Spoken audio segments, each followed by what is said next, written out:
Right, nothing started, has it? No. Right, okay. Can we just talk normally to each other? Yeah, of course you can, Oh, yeah. right, okay. Yeah. Okay, are you ready? Hands Yeah. are so. 3, 2, 1, go. You hear? Yeah, I can hear the bird Yeah. song. Right, it's fabulous. So, just give us a nod when you hear the pianos, and then just listen out for your first instruction.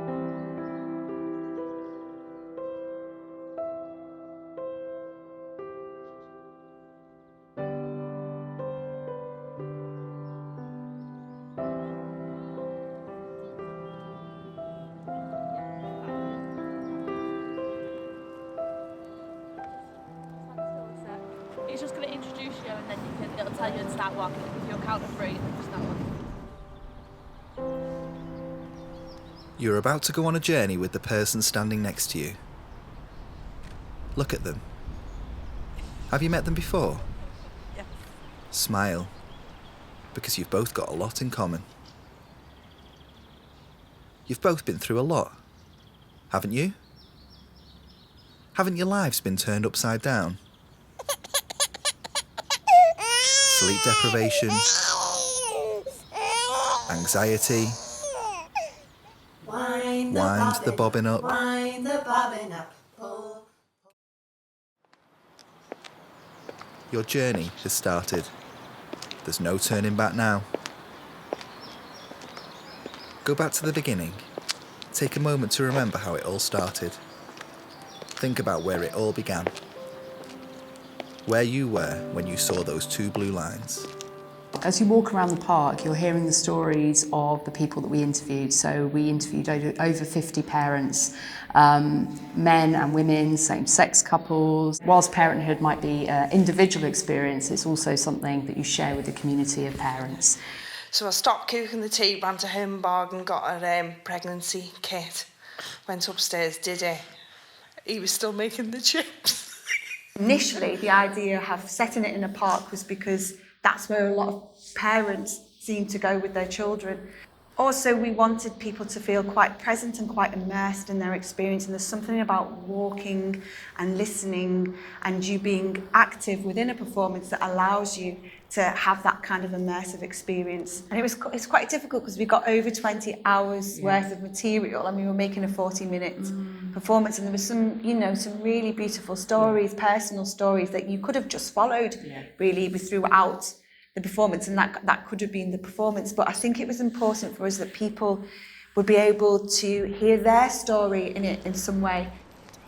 Within 8 months of the civil partnership, we started with the treatment, and we decided that it was going to be Alison's egg and I would carry.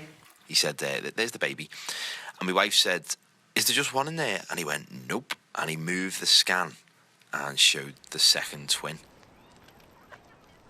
Our backgrounds are in community performance and contemporary performance, and we see a very strong crossover with those 2 areas. We're very interested in other people's stories and how they kind of impact on each other. Also, we're quite interested in one-to-one performance, which is an art form which has come about, which is kind of addressing a need that people want to be social again and reconnect with each other in an alienating world of capitalism and social media and isolation. I suppose that we are reaching out to have human face-to-face connections. We think you deserve a rest. Take a seat. Are you sitting comfortably? I think it's coming now. I need to push. She slapped me across my legs during the labour. I had gas nerve. Bang, bang, bang. Theatre intervention. Helen Maureen. Paracetamol. Painful, it's more prolonged. Diamorphine. It's my cervix. I need to push. Dilated. Epidural. No break. Push. The head. Pain. 3rd-degree tear. Intervention. And I was pushing. Lose a lot of blood. Posterior. Intervention. Traumatic. 2 touches and she was off.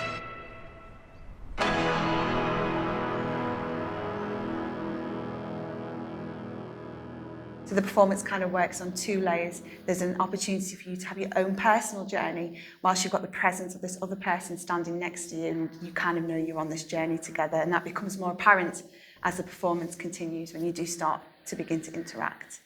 Please stop walking and find a place to sit. Please open the change bag. In the inside pocket, you'll find 2 cards. Take one and give the other one to your partner. Once you've done this, Open the card and take a moment to read what's inside. This moment is just for you. A strong theme that came out of our initial stages of research was that parents really need to connect. They want to connect. They feel isolated. They feel lonely. And instead of sitting in a theatre and watching a piece about parenthood, where you go, that was great, I got some, some insight there, but you walk away and maybe it hasn't had any impact on the way that you're feeling in terms of maybe your loneliness and isolation. Whereas when you're directly with a partner and we're asking you to start a conversation with that person, there's a little bit of hope. Go into the bag and choose an object. If you are happy with the question, please ask your partner. But first, please take off your headphones. You'll be told when to put the headphones back on. Is it what you expected? Yes and no. I thought that there might be some sort of transition period, but it was just like everything changed. Like how you saw the whole world just changed.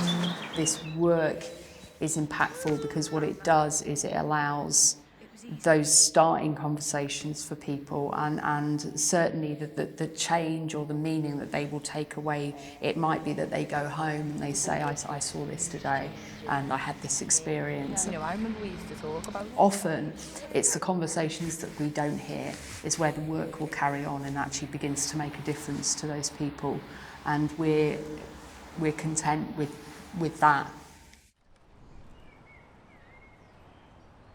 And there's a process of being still and being silent, which is built into the performance as well. A couple of times when you're asked to just sit and be still and listen to the stories. I suppose I felt a lot of things that lots of new mums feel: joy, love, exhaustion, hope, fear, pride, worry, massive sense of responsibility. That's what nobody tells you about. It's really lonely, motherhood, especially with small children, because you can't have a decent conversation with anybody. Once I said, take her, because I feel I will take her and throw her out of the window. That's how tired I was, and she was crying. I was crying. I didn't know why. But I didn't go to the doctor because I felt it was another failure to go and admit I was still struggling after kind of failure after failure after failure. With the label of postnatal depression, it's quite a complex label that we don't completely understand, and I often think it has there's one version of it that we see in the media, etc. And actually, there's lots of different sides to feeling this label, if you like. And then I would put you down, and I would shut the door. And I could not go back into the room.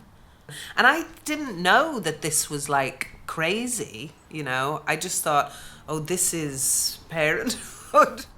But it also explores, our aim is the everyday parenthood, and it's kind of working on those two levels. Yeah. And it's funny. There's some really funny kind of reflections from parents and insights into their parenting, and beautiful.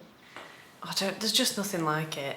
The fact that they'd love you no matter what. Like I say, you look into the eyes and you see so much of yourself in them, and what you did in the past in your own childhood. A few days ago, he actually, for the first time, said, "I love you, Mummy," which was one of those little joy moments. The amount of love you get back, it's all worth it.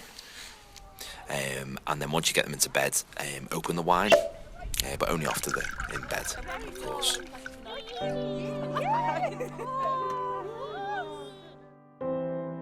Do you know what? As soon as it started, I got very emotional just listening to the first few people speaking, because it just brings back so much that's relevant to me.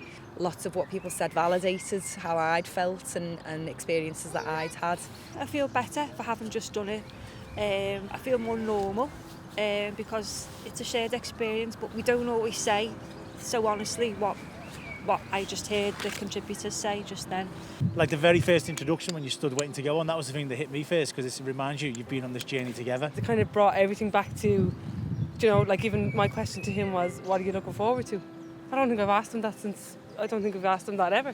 To walk and talk and to hear see her her talk grow and walk and see her grow up. And then my question was, would you do it again? And she didn't answer. But I did. I said no chance. things that people were saying about postnatal depression, the honesty, the way people were talking about guilt and the way they feel about the babies, it just made me feel so much better. Just being able to think it's not just me, I'm not on my own. This is a universal thing. This affects people in the same way all over the world. Lots of little things stuck out that you almost like lads talk about to themselves, like, oh, I'm glad it all works. And when you get in the living room, don't go down that end, stay up this end, those kind of things, you know what I mean? All little things sort of really resonate. We think with partners, if you had your partner here, it would be really helpful so that they can understand that you're not alone in thinking some of these things, and that other people are thinking the same sort of things and you're not sort of crazy. I think my husband probably thought I did have postnatal depression because everything was just wild and mad, but I think if he'd been here and we'd done that together and he'd heard what other people had said and their experiences had been, I think that would have made him think actually what you were doing was normal. I like that. I just like the way stuff was like kind of thrown in a little bit, and you kind of already know after you've had a baby what you think about that. But it was just nice to be reminded about those like little thoughts that you would have, like them little, I don't know, little choices and about your labour. And I liked the bit about the labour. I thought that was really good. We're listening to a whole range of stories and situations that are crafted in such a way that they take you through a narrative journey, a linear journey, but also within that it's fragmented. And as artists, we're also quite interested in the removal of the performer and how the audience members can take on that role and become the performer themselves, and how they can follow instructions that we've given them and go with them, and then they actually are then in an everyday scenario performing for each other and creating the work for each other. And the work becomes their work and meaningful to them because of that. I don't think I've ever experienced theatre like that, hearing the words from so many different individuals. It was so human.